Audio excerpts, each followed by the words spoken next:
Welcome to गालबाज दोस्तों। भाई आज बात होगी इस साल की पहली फिल्म कुत्ते के बारे में। इसके डायरेक्टर हैं आसमान भारद्वाज, जो कि विशाल भारद्वाज साहब के लड़के हैं। भाई ये और मैं सेम उम्र के हैं। हमसे साली एक यूट्यूब वीडियो सही से नहीं बनती और अगले ने पूरी पिक्चर बना दी और इतनी भारी भरकम स्टार कास्ट भी संभाल ली। क्या कह रहे हो कि साले तेरी आवाज तो बालक जैसी साउंड होती है और तू क्लेम कर रहा है कि तू आसमान के बराबर है। अब यार मेरी आवाज पतली है तो मैं क्या कर सकता हूँ। वेल, इस वीडियो में मैं आपको बताऊंगा कि कैसे आसमान का एक शानदार डेब्यू था। विशाल सर के बेहतरीन म्यूजिक की भी बात होगी। ये भी बताऊंगा कि कैसे इस फिल्म को एंजॉय करने के लिए इसके जॉनर को समझना होगा। पहले कुछ स्लाइट क्रिटिसिज्म्स पर भी चर्चा होगी। आप बस आखिर तक बने रहना इस वीडियो में प्लीज।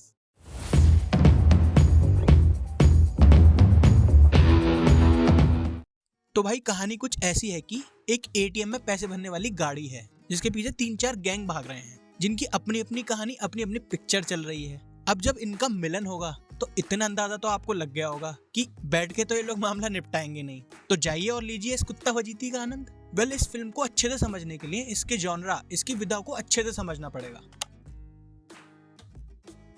इस फिल्म के हिंसात्मक वायलेंट रूप को देखकर आप कहोगे कि क्या है ये फिल्म, एक्शन है, मिस्ट्री है, क्राइम थ्रिलर है। गुरु, इस फिल्म के जॉनरा को केपर जॉनरा बोला जाता है। आप इसको वो काल्पनिक क्राइम यानी क्राइम फिक्शन की एक शाखा मानो। ऐसे समझो कि इसके किरदार वो 25 दिन में पैसा डबल होने वाली स्कीम के रंग में फंसे हैं। इस लालच में वो हरकतें कर रहे हैं, वो पागलपन दिखा रहे हैं। उन पर और उनकी विडंबनाओं पर आप हंस रहे हो, उनको अच्छा या बुरा जज भी कर रहे हो। उनके पैसे डबल होंगे या नहीं, इससे मतलब इतना नहीं है। ना ही क्या इस फ्रॉड स्कीम का पर्दाफाश होगा, इससे इतना मतलब है। इसके कैरेक्टर्स ही अपने पागलपन से इवेंट ट्रिगर करते हैं। इसकी वजह से फिल्म कहानी से ज्यादा स्क्रीन प्ले हैवी हो जाती है। आसमान ने इसका स्क्रीन प्ले बहुत बढ़िया लिखा है। बड़ी ऑर्गेनिकली इन गैंग्स का आपस में मिलन होता है। इन लोगों की आपस में जो अलग पिक्चर चल रही है वो एक दूसरे से टकराती हैं। यही इस फिल्म की खूबसूरती है, मजा है।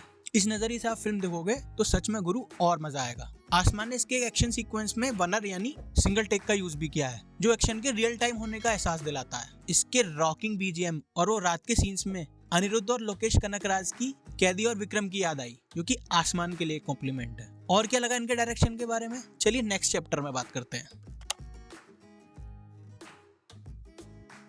इसके स्क्रीन प्ले की एक खूबी अभी बता दी, अगली अब सुनो। आसमान ने इस फिल्म को चैप्टर्स में बांट दिया है। हम भी कुछ इसी स्टाइल में वीडियो बना रहे हैं। अगर आपको तारीफ करनी है तो आप कमेंट सेक्शन में कर सकते हो। इस फिल्म में 3 चैप्टर्स हैं, प्रस्तावना, उपसंहार, प्रोलॉग, एपिलॉग भी हैं। ये क्रिएटिव चॉइस मुझे तो सच में बहुत पसंद आई। इस वजह से स्क्रीन प्ले नॉन लिनियर हो गया, मतलब एक ही दिशा में नहीं बढ़ा। उन अजीब से चैप्टर्स के नाम जब आए और फिर धीरे धीरे उनका मतलब समझ आने लगा तो और आनंद बढ़ गया। वैसे तो बात सीधी तरीके से भी कही जा सकती थी, लेकिन उसमें शायद इतना आनंद नहीं आता। आसमान अपना जॉनरा एकदम पकड़ के चलते हैं, क्योंकि इसमें गंभीरता की कोई जगह नहीं है। इसकी वजह से इसमें जो भी फन एलिमेंट डाले गए हैं सब वर्क करते हैं। स्पेशली इसका बैकग्राउंड स्कोर, जो मोस्टली वो आइकॉनिक ढेंटनेन बजता है। और मजे की बात यह है कि हर बार वर्क करता है। इनके पिता विशाल सर ने इसका म्यूजिक दिया है, वो तो खराब म्यूजिक कभी दे ही नहीं सकते गुरु।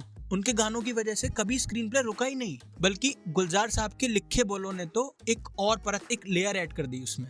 शुरू में आया वो आजादी से लेकर आखिर में आई फैज अहमद फैज साहब की आइकॉनिक पोएम तक, सब ऑन पॉइंट है। इसमें सुनाई गई बिच्छू और मेंढक की कहानी भी इसका स्क्रीन प्ले को और मजबूत करती है। इसमें कुछ वायलेंट सीन्स पर वो लाल कलर का इस्तेमाल हुआ है, वो भी फैसिनेटिंग लगता है। क्या किसी फिल्म से इंस्पायर्ड है ये? आप लोग बताना कमेंट सेक्शन में। इस फिल्म की आइडियोलॉजी कुछ सर्टेन ग्रुप्स को पिस ऑफ कर सकती है। फिल्म की कुछ चीजों से थोड़ा पिस ऑफ तो मैं भी हुआ। एक तो इंटरवल एकदम सही हो गया फिल्म का। आसमान अमेरिका से फिल्म मेकिंग सीख के आया ना। अमेरिकन्स को तो आज तक इंटरवल ब्लॉक करना नहीं आया, इसका थोड़ा असर यहाँ भी दिखा। विशाल सर बोलते भी हैं कि स्कूल से ज्यादा जिंदगी फिल्म मेकिंग सिखाती है। आसमान भी सीख जाएंगे। दूसरा भाई, इसके क्लाइमैक्स में वीएफएक्स बहुत ऊपर नीचे हुआ, हो सकता है उसको फिक्स करने के लिए टाइम ना मिला हो।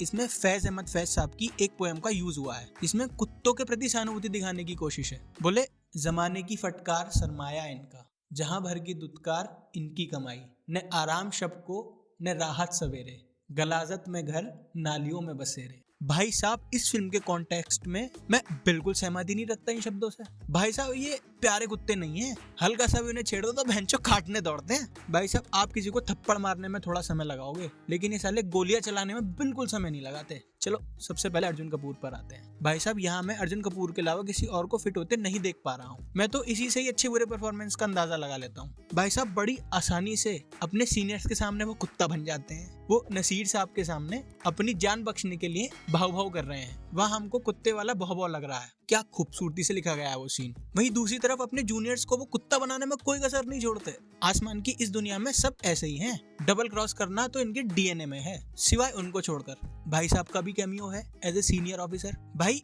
इतनी बड़ी मुझे तूने फनी दिखने के लिए रखी है ना। लास्ट के एक सीन में बहुत सारे इमोशंस दिखाने थे अर्जुन कपूर को, बहुत सारी फेशियल मसल फ्लेक्स करनी थी, लेकिन वो बॉडी मसल फ्लेक्स करते ही ज्यादा अच्छे दिखते हैं, ये नहीं। राधिका तो विशाल सर की पटाखा में अपने आप को प्रूफ कर ही चुकी हैं, लेकिन मैं शार्दुल के एकदम डिफरेंट रफ्तार को देखकर दंग रह गया। भाई तूने बंदर भगाने की नौकरी कब छोड़ी? I am talking about his previous film ई बालेओ। कभी समय मिले तो देखो आप लोग, उसका कतई डिफरेंट कैरेक्टर है यहाँ। राधिका और शार्दुल की रोमांस की ज्यादा जगह नहीं है यहाँ, लेकिन दोनों के कन्विंसिंग परफॉर्मेंस और विशाल सर के सुंदर गीत तेरे साथ के सहारे जैसे तैसे वो फिट हो गए यहाँ पर। और हाँ, लड़कियों के मुंह से गाली सुनने का तो मैं हमेशा फैन रहा हूँ। भाई मैं इनकी एक्टिंग का हमेशा घायल रहा हूँ। मुल्क और आर्टिकल 15 बनाने वाले अनुभव सिन्हा साहब भी इनकी एक्टिंग को बहुत एफर्टलेस मानते हैं। यहाँ उनकी फिजिकल एक्टिंग भी बहुत शानदार है। बंदा 13-14 सालों से दुत्कारे खाता फिर रहा है, जिसकी वजह से उनके शरीर में वो एक दबापन, एक कुंठा आ गई है, लेकिन फिर भी बंदा गन बड़े शेरों की तरह चलाता है। उनका लास्ट में पार्टी बदल लेने वाला मूव भी ब्रिलियंट राइटिंग का एग्जाम्पल है। अपनी तब्बू जी शो स्टीलर बनते बनते कभी थकती क्यों नहीं, यहाँ भी वो एकदम छा गई हैं। यहाँ भी उनका किरदार क्या मग्न होकर कहानियां सुनाता है। जैसे सलीम जावेद साहब अमिताभ बच्चन सर के लिए कहते हैं कि जब वो गन उठाते थे तो ही मीन्स बिजनेस। कुछ ऐसा ही तब्बू को देखकर लगता है। यहाँ मर्दों पर भी इन्होंने क्या दिल चीरने वाला कटाक्ष किया है, वाह। अब तो सर छोटे चूतिए बड़े चूतिए। उनका किरदार भी फिल्म के ओपनिंग और क्लोजिंग आर्ग्यूमेंट में पूरी तरह जमता है। आप डायरेक्टर हो, आपके पापा और आपकी मम्मी आपकी फिल्म प्रोड्यूस कर रहे हैं, उसमें गाने भी गा रहे हैं, उनके साथ साथ आपके सर पर गुलजार साहब का हाथ भी है। हम सबके लिए ये तो एक ड्रीम जैसा है।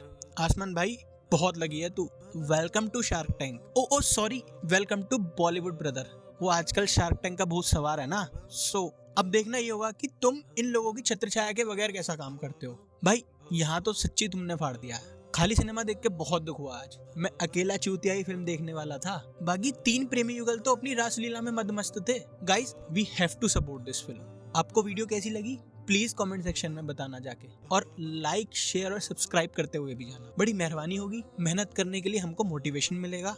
Thank you for watching.